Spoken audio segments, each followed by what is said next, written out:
Welcome back to our channel Class Like Community. So today is the lecture 6, that is the force vibration. Here we will know about the force vibration and the 3 cases of it. So what is force vibration, you must be thinking. So the thing which we have covered till now is that vibration which occurs is based on its natural frequency and not any external force. So whenever an external force is given, so at that point of time the scenario is different and such vibration are called force vibration. So force vibration can be defined as the vibration in which the body vibrates with its frequency but other than natural frequency. That means whatever the external force has been applied, whatever the body vibrates at that point of time, it doesn't depends on its natural frequency, it will vibrate with some other frequency under that action of that applied force. So the force acting upon the particle is the restoring force proportional to the displacement, which we have already known in the earlier lectures, but oppositely directed. Oppositely directed is represented at minus, and mu is the force constant and y is the displacement. Similarly, frictional force, which is proportional to velocity but oppositely directed, where r is the frictional force per unit velocity and dy by dt is the proportional to velocity, right? So now the external periodic force, which is being represented by F sine pt. So where F, this will be F not E. F is the maximum value of the force and P by 2 pi is the frequency. So the total force we will write as minus mu y minus r dy dt plus F sine pt. By Newton's second law of motion, this must be equal to the product of the mass of particle and its instantaneous acceleration. That means we will equate this equation with this. That means this will be in the right side, which will be equal to this. Okay. See, md square y by dt square equal to minus mu y minus r dy by dt plus F sine pt. So what we are doing here, we are dividing the whole thing by m. So we are taking Rm as 2b. So here when we divide the whole thing by m, so we are representing this Rm by 2b and mu m as omega square. So mu m is being omega square and F by m we are doing representing as F. So what we have done here, we have taken these two terms this side and we have equated with equal to F sine pt. So this will be our first equation. So this is the differential equation of the motion of the particle. In this case, when the steady state is set up, the particle vibrates with the frequency of applied force. That means whatever the force has been given at that point of time, when the steady state is set up, at that point of time, it will vibrate with that external force and not with its own natural frequency. The solution of equation 1 must be of the type y is equal to a sine pt minus theta, where a is the steady amplitude of vibrations and theta is the angle by which the displacement y lags. Okay. Now differentiating the two equation, that means y is equal to a sine pt minus theta, when we differentiate it first time, so we get ap cos pt minus theta. I hope you know the differentiation. Again when you differentiate, it becomes minus ap square sine pt minus theta. So what we are doing, we are substituting all these values in that equation 1. That means that dy by dt plus d square, that equation. So what happens, that first is a d square y by dt square, so we will write this one. So it is minus ap square sine pt minus theta.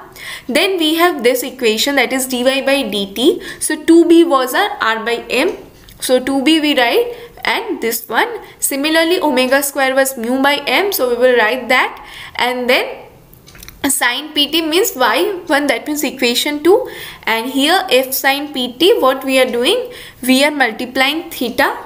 So sorry, we are adding one theta, so this theta gets cancelled, or we can also write it as a omega square minus p square sine pt minus theta plus 2b ap cos pt minus theta equal to f sine pt minus theta cos theta plus f cos pt minus theta sin theta.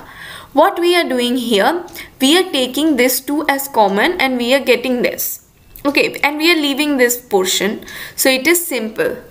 Okay, so what we are doing here, there is a, when we are solving this, we are getting again like this. Okay, so if this relation holds for all values of t, the coefficient of sin pt minus theta and cos pt minus terms on both the side of the must be equal. That is, comparing the coefficients of this on both sides we have, that means this is a two side which we got, we have taken common here and this left over, and we have this one which is there. Okay, so what happens now, here our a omega square minus p square equal to f cos theta happens, which is a equation 3, and 2b ap is equal to f sin theta, which will be an equation 4.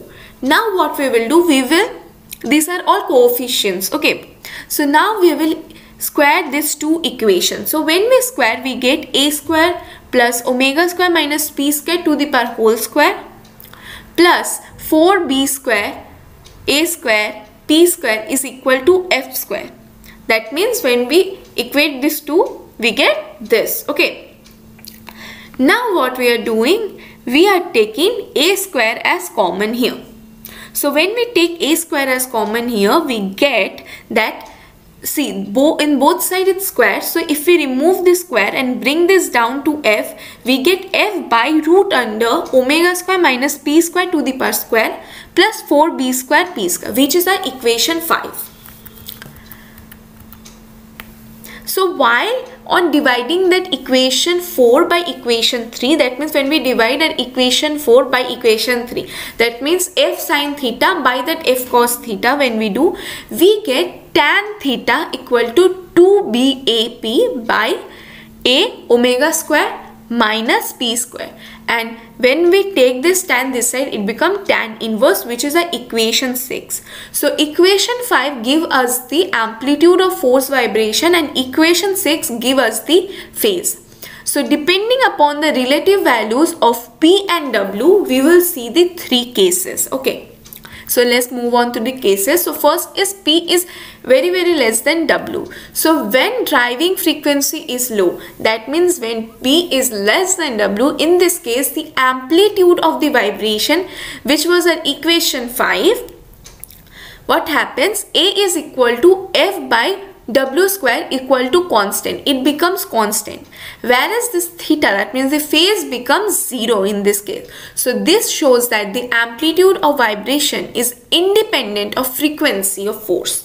Okay, so what happens here, the a1, that means the equation, that means the amplitude, equation 5, will be constant and the phase will be 0, which state that amplitude doesn't depend on the frequency of the force. So this amplitude depends on the magnitude of the applied force and the force constant mu, and the force and displacement are always in phase.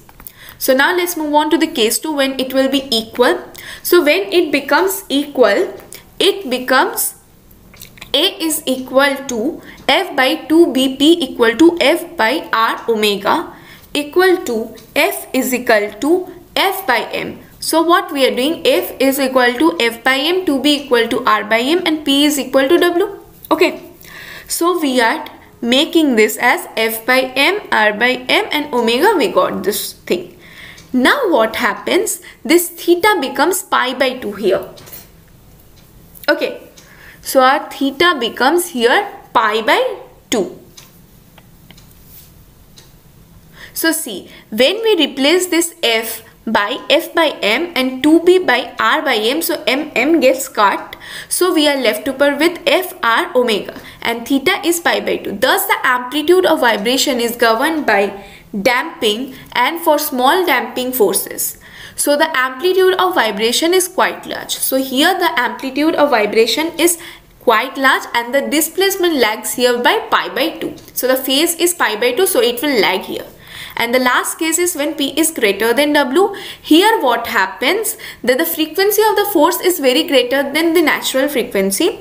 So here what happens, here we get f by mp square and theta is pi. So this case shows that the amplitude goes on decreasing and phase difference tends towards pi. That means 180 degree. So these are the three cases and I hope all of you understood. Thank you for watching, and if you have any queries, please comment us down below. Till then, be happy and have a great day. That's impressive. You have completed a magic today. For more videos, subscribe. Join our Facebook group and Instagram page for group discussion and live Magus videos for exam preparation in an hour. We start at Classfly community for students to learn from a friend in a simple way and support them in their own languages. If you are willing to be that one friend who saves us at the exam night preparation, then please join us by visiting classfly.in.